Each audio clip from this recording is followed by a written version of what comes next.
Hi friends, welcome to Aram Info. எல்லாரும் எப்படி இருக்கீங்க? நல்லா இருக்கீங்களா?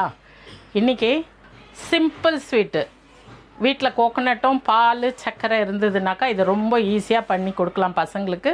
பசங்களும் ரொம்ப லைக் பண்ணி சாப்பிடுவாங்க. அந்த ஸ்வீட்டு தான் செய்ய போகிறேன். அதையே 2 விதமாக செய்ய போகிறேன். ஒன்று பால் தேங்காய் சக்கரை வச்சு, ஒன்று மில்க் மேடு வச்சு கோகனட் லட்டு மாதிரி 2 விதமாக செய்ய போகிறேன். எப்படின்னு சொல்லி பார்க்கலாம். வீடியோக்கு போகிறதுக்கு முன்னாடி சப்ஸ்கிரைப் பண்ணாதவங்களாக இருந்தாக்கா சப்ஸ்கிரைப் பண்ணுங்கள், பெல் பட்டன் அமுத்துங்க. 2வது எல்லாருக்கும் ஷேர் பண்ணுங்கள். வீடியோவை ஸ்கிப் பண்ணாமல் ஃபுல்லாக பாருங்கள். அப்போ தான் நான் சொல்கிற டிப்ஸ் எல்லாம் உங்களுக்கு ஃபுல்லாக விளங்கும். நீங்களும் தீபாவளிக்கு ட்ரை பண்ணுறதுக்கு நல்லாயிருக்கும். வாங்க எப்படின்னு பார்க்கலாம்.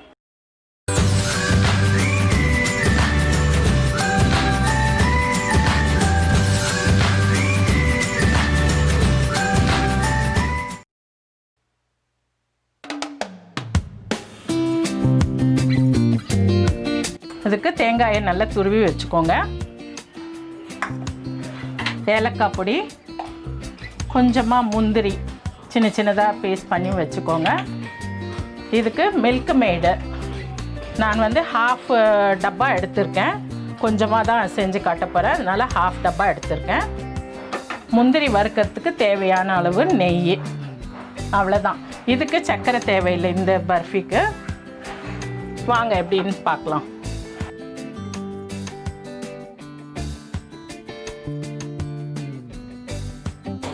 இந்த மில்க் மேடில் வந்து ரொம்ப ஈஸியாக செஞ்சிடலாங்க. 10 நிமிஷத்தில் உங்களுக்கு கோகனட் லட்டு ரெடி ஆகிடும். ரொம்ப நல்லாயிருக்கும் சாப்பிட்றதுக்கு. சக்கரை எதுவுமே தேவையில்லை. நம்ம ஒரு மில்க் மேட் டப்பாவும் ஒரு கோகனட்டும் வச்சுக்கிட்டோம்னாக்கா அது எப்போ வேணாலும் செஞ்சு சாப்பிட்டுக்கலாம். பசங்கள்லாம் ரொம்ப லைக் பண்ணி சாப்பிடுவாங்க.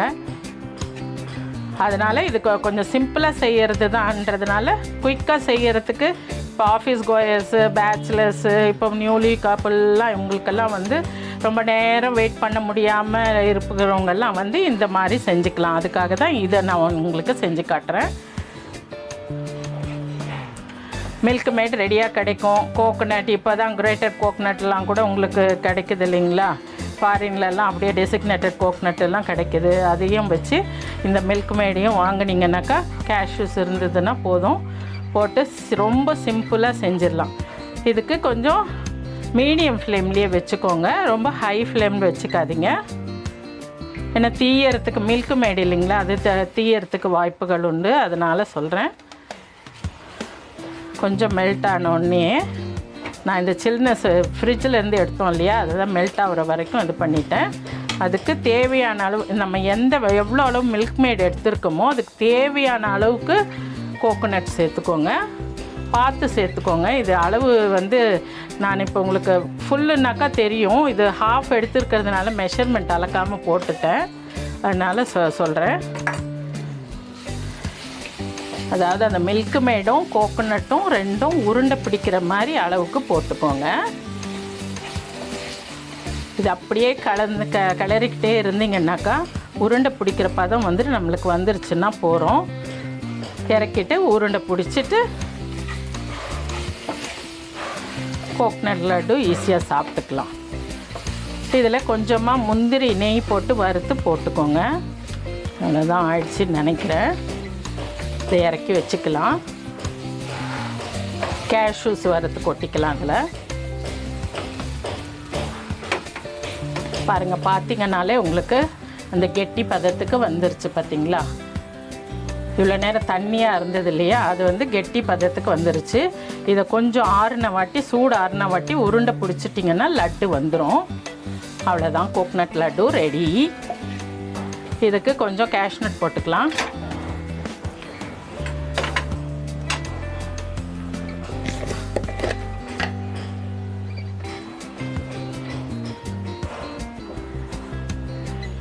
ஒரு ஸ்பூன் நெய் போட்டுக்கோங்க.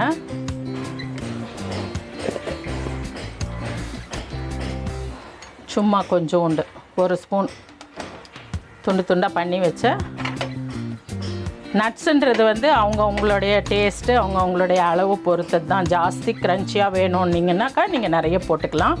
கொஞ்சமாக வேணும்னு நினச்சிங்கனாக்கா கொஞ்சமாக போட்டுக்கலாம்.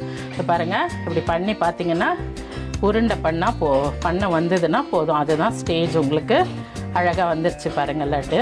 இதை அப்படியே உருட்டிட்டு உங்களுக்கு திருப்பியும் வேணும்னீங்கன்னா கூட கோகோனட்லேயே உருட்டி கூட வச்சுக்கலாம், இல்லை அப்படியே போதும்னீங்கன்னா அப்படியேவும் வச்சுக்கலாம்.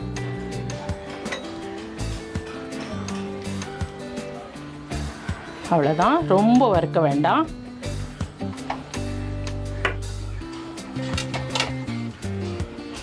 ஸ்டவ் ஆஃப் பண்ணிவிடுங்க. ஆஃப் பண்ணிவிட்டு ரொம்ப நெய் ஊற்றிருக்கேன், அதனால் கொஞ்சம் ஊற்றினா போதும். அதுக்கு அதுவே திகட்டும், மில்க் மேடே உங்களுக்கு வந்து திகட்டும்.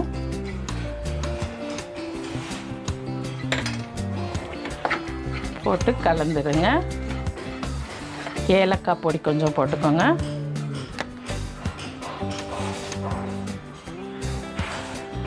எவ்வளோ குயிக்காக ரெடி ஆகிடுச்சு பார்த்தீங்களா கோகோனட் லட்டு. கொஞ்சம் சூடு ஆறுன வாட்டி உருண்டை பிடிக்கிறதுக்கு கரெக்டாக இருக்கும். நான் வந்து சூடாக பிடிக்கிறேன், நீங்கள் கொஞ்சம் ஆறுன வாட்டியே செய்யுங்க. அழகாக உருண்டை வந்துடுச்சு பாருங்கள்.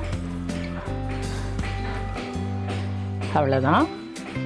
சூடு பிடிக்க முடிஞ்சதுனாக்கா நீங்கள் சூடில் பிடிங்கப்பா.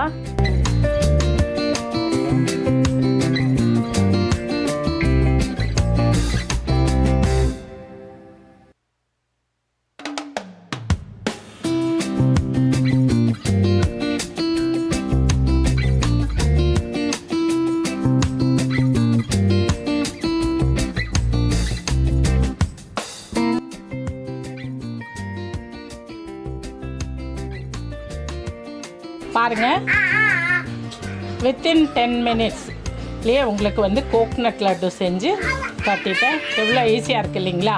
இதை நீங்களும் செஞ்சுட்டு உங்கள் பசங்களுக்கெல்லாம் கொடுத்து பாருங்கள். இன்னும் வேணும் இன்னும் வேணும்னு கேட்பாங்க. அவ்வளோ டேஸ்ட்டாக இருக்கும். அது பெரியவங்களும் ரொம்ப லைக் பண்ணி சாப்பிடுவாங்க. ரொம்ப ஈஸியாக செய்யக்கூடிய கோகோனட் லட்டு ரெடி. இப்போ பர்ஃபி டைப்பில் கோகோனட் பர்ஃபி செய்ய போகிறேன். அதுக்கு தேவையானது என்னென்னு பார்க்கலாம். 1/2 டம்ளர் பால். பால் எதுக்கு ஊற்றுறேன்னா நல்ல இது செட் ஆகிடுச்சு. தேங்காய் பர்ஃபி ரெடி ஆகிடுச்சு.